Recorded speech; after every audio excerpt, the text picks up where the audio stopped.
Mına taqsir. Malдың boyu 1,27, eti dağı semiz. Жоғын жолпу.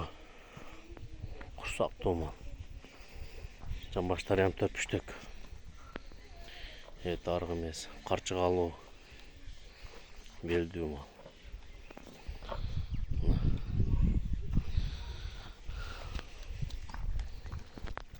İdişleri ям запастар ям чёткий.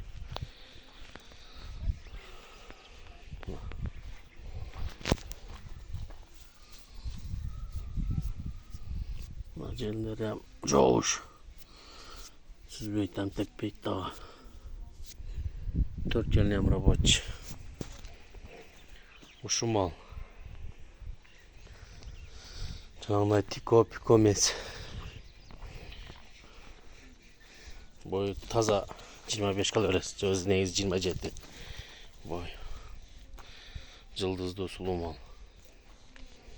Dişlerini hem yönetim 6 dişten 8 dişke hem öttü. 3. sınıf uydu. Şu mal.